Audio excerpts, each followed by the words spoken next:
Well, I was not planning on making a video right now. I was planning on drinking gin and tonic, eating popcorn. I know, not the healthiest things, but I do still have slightly visible abs. Hold on a second. But I was messaging an American cardiologist. He's about 60 years old. And we were talking about residency. And he said back when he was a resident, he had to work 48 hours on, 8 hours off. Oftentimes. Sometimes 72 hours on, 24 hours off, I believe he said. And I'm like, wow, that's horrible. You know, I've had a lot of health issues in my life. I would never want to do that. I value my health. You know, I hear it's better nowadays, blah, blah, blah, but still. And he said, well, I don't regret it because I got a lot of valuable experience. And the residents nowadays, they oftentimes finish their residency and they have never, he listed some things. I forget what they all were. But one of them was that they've never put an IV in. That is your doctor who has a medical degree and has completed an internship and a residency. They are now a specialist of their chosen field, and they might not have even put an IV in. Now, this is a cardiologist, so he's around a lot of cardiologists and future cardiologists. And these future cardiologists can be full-fledged cardiologists without ever having put an IV in. Do you realize how insane that is? Now, I live in Belarus. I love Belarus. I love Russia. But I often find myself thinking, you know, things are stupid here. They could be so much better. I know how they could be. Well, I don't know if they could really be better because not to sound like a narcissist, but not everyone can be as great as me. So maybe you can't actually make things that much better. I mean, I certainly know a lot of ways things could be better. For example, don't make attending class mandatory. Allow people to study at home and pass tests. That way you don't waste time commuting to class. Like my wife, this week she's been commuting over an hour by bus to class and over an hour back. Now I know to some people that may not sound like very long, but that's ridiculous. Why should you waste your time doing that if you can do it more efficiently? So we certainly need to find more efficient ways of doing things. Perhaps you go in person, but only 2 days out of the week, not 5. And my wife was saying, but you know, the professor teaches us a lot of good things. Well, we have something called the internet nowadays. The professor could Zoom chat with you to answer questions. And then you could spend 2 days where you're in the hospital and you're actually doing a lot of hands-on stuff. One way or another, we can certainly make things more efficient. That's the number one thing I don't like, is it's not very efficient. We waste a lot of time, and I don't like wasting time. Time is very precious. I do a lot, so I value my time a lot. But with having said all that, it is way, and I'm trying not to be too loud because it's late, it's way, way, way better here than in the US. It's sad. I love America. I was born in America. America is garbage nowadays. That's the truth. I wish it weren't. Would I say it? Well, you don't know, so you don't know me, but American physicians might not have even done an IV by the time they finish their residency. I know some people are like, oh, well, how do you know this guy's telling, does this guy even exist, blah, blah.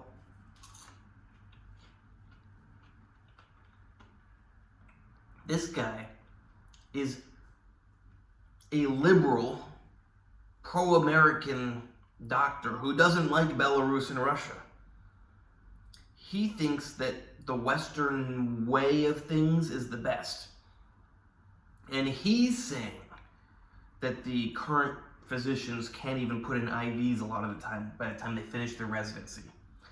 That means they are in their early 30s. They've gone to school for at least 8 years. Then they did, minimum 3 years of practice. And they still don't know how to put an IV in. I've never tried to do an IV in the dark without any lights, but I can do intravenous injections in the dark without any lights.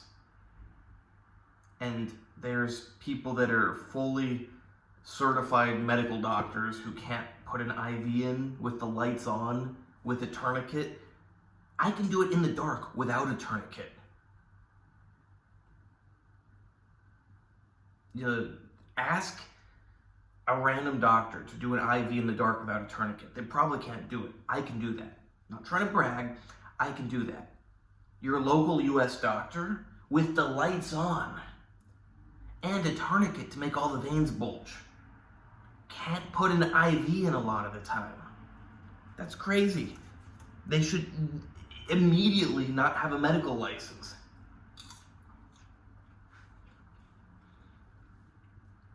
Now, this comes at the perfect time because a good friend of mine, he is currently struggling to get his clavicle fixed. He broke his clavicle. It was pretty simple. Someone breaks their clavicle, you do surgery, you put the bones back together, you attach them with a piece of metal, you let the bone heal, you take the metal out later, and now they got a fixed clavicle. He's gone to 3 different hospitals. He's spent a lot of time in these hospitals. The last one, the second hospital, not the third hospital. He waited for 5 hours. Well, they told him several times they don't know what to do. And I thought, is there something he's doing wrong? How is this possible? But I do know of 3 people that died recently from colonoscopies in California and 2 more that were in sepsis back in June. They might be dead now. So when we take into consideration people dying from colonoscopies, my friend unable to get his clavicle fixed, and full-fledged doctors not being able to put IVs in, that's not a prospering country. And you'll have these propagandists on YouTube spin things in all sorts of ridiculous ways to try to tell you how great the US is doing and, this is actually our strength, blah, blah. It's like, the US is doing horrible. I wish it were doing good. I really wish the US were doing good, but it's not. And I'm not going to lie to myself, I'm not going to lie to you, and I don't want you to lie to yourself. I do want some popcorn, though.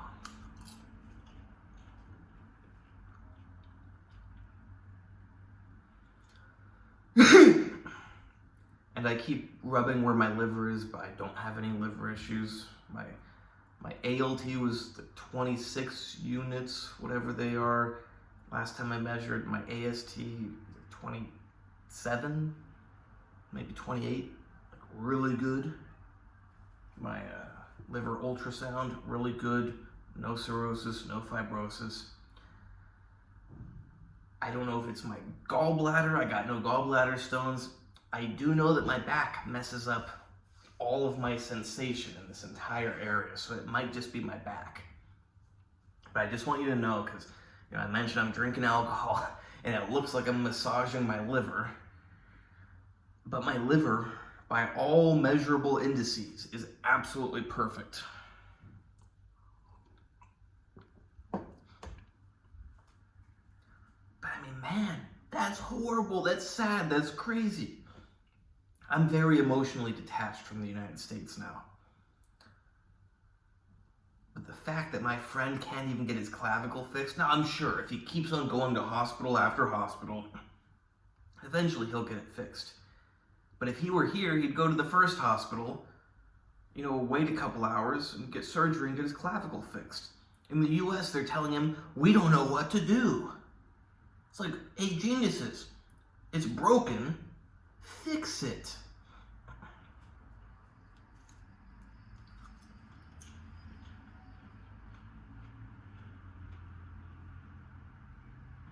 And I'm gonna repeat, I don't love repeating, but I repeat because it's absolutely crazy unbelievable.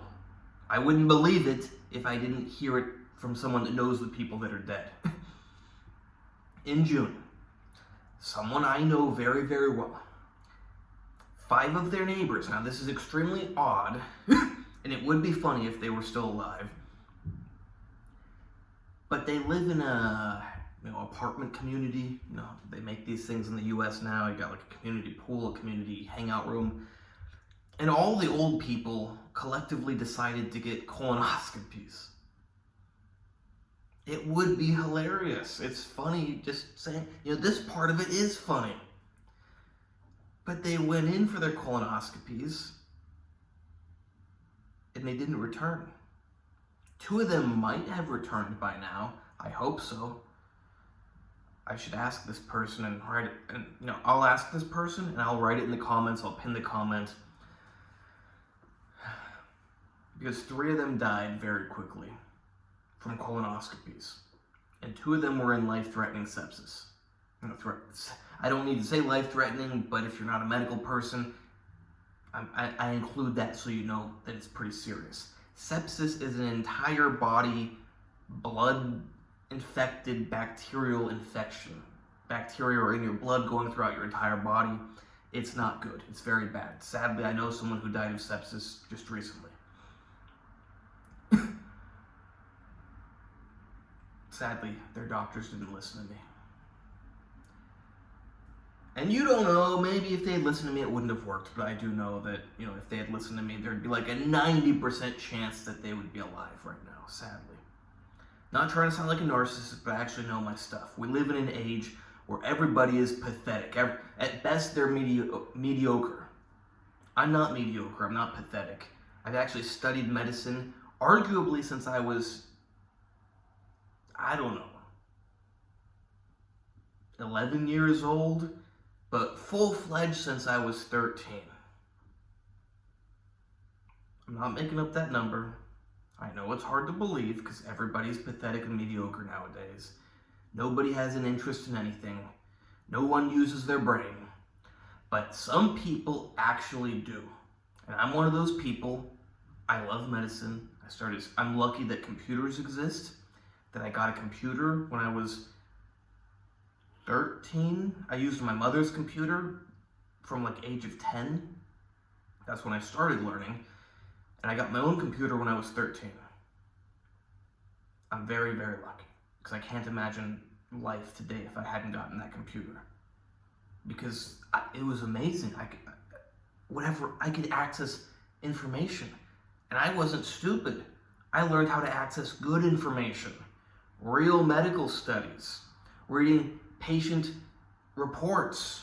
Going on forums, reading about people's real experiences. Reading the medical studies. Not articles, medical studies. From a very early age, I realized that articles are garbage. Medical studies are, they're supposed to be real. They're not always real, but they're supposed to be. But it's crazy. We live in a world where a supposedly first world country, the United States, in their state with the highest GDP, I don't know, it could be New York, I'm pretty sure it's California. California has the GDP of a lot of countries. My friend can't get his clavicle fixed. 3 people that someone I know knows died from colonoscopies. 2 more might have died, but they're not confirmed. I'll write in the comments if we get a confirmation. I hope we don't. We shouldn't be talking about deaths from colonoscopies, but it happens nowadays in the United States. Doesn't happen, it probably happens in Africa or South America somewhere, but you get the point. It shouldn't happen anywhere, especially not supposedly first world countries. And I went through the same thing 10 years ago. That's what got me I was already interested in medicine. That's what got me really fueled towards learning what I know today about messing with human biology to make things heal better and function better. It just hit me that you guys don't actually know my medical specialty. And right now is not the time to talk about it, but yeah. Me having lots of injuries and being very sick and doctors not helping is what made me figure out how to use chemistry and pharmacology to make the body do what we want it to do. I was already interested in it, but then I had a real good reason to become really good at it. I couldn't use my left arm. It's crazy to say, but it was paralyzed, 99%. I could still go like that. It was purplish, bluish, more bluish than purple, and cold. I say this all lighthearted, but that's a very, very, very bad thing. That's like you could lose your arm kind of bad thing. But I fixed it.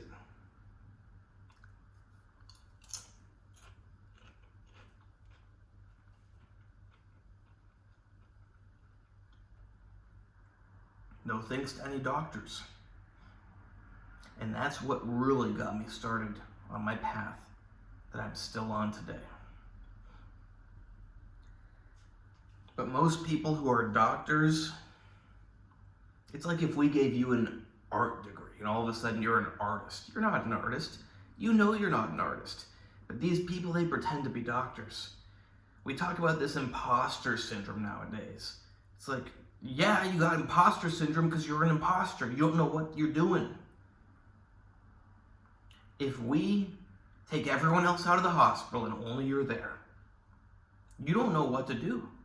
It doesn't make it much better when everyone else is there. It just, you get to all pretend like you're figuring things out. It helps a bit because, you know this little part, they know that. You put all your little tiny pieces of information together and somehow you figure something out that's better than nothing. Well, sometimes, because sometimes it kills people, so it's really bad. But no one knows what they're doing nowadays. This is a collapsing society when people forget their trades. The information isn't actually lost. The skill is currently lost. You can't find a doctor nowadays unless you look here. But I'm not a licensed physician at the time of this recording. I can give you medical information, but no medical advice. But you don't need medical advice if you get medical information. You can't find a doctor. Like, sure, you can physically, if you look long enough and hard enough, you can find a doctor. But you can't find a doctor if you just go to a hospital or go to a clinic. You're not going to find, maybe you might. You get the point. It's figurative speech. You might find one, but you got mostly people that dress up as doctors, and they're jacking themselves off, some of them are probably, crying in the closet with their imposter syndrome, which they should embrace and quit their job, get out of there. But then some of them are like jacking themselves off, really like, oh yeah, I am a doctor. Oh yeah, I'm a doctor. It's like, it's horrible. And how do I know all this so well? Because I've been around all these people. I went to University of California, Irvine. Now I go to medical school in Belarus.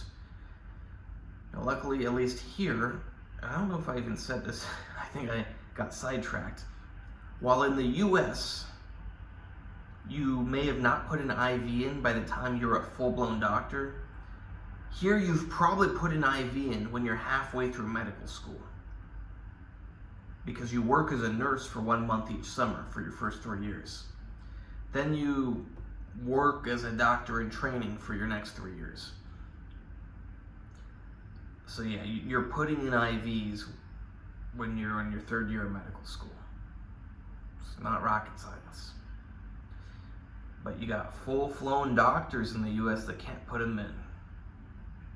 So as much as I think things here are not the most efficient, they're clearly a lot better than in the US. Sure, the US may have more money, better equipment at some places, but you have full-blown doctors who can't put an IV in. Let that sink in. And people are dying from colonoscopies. My friend can't get his clavicle fixed.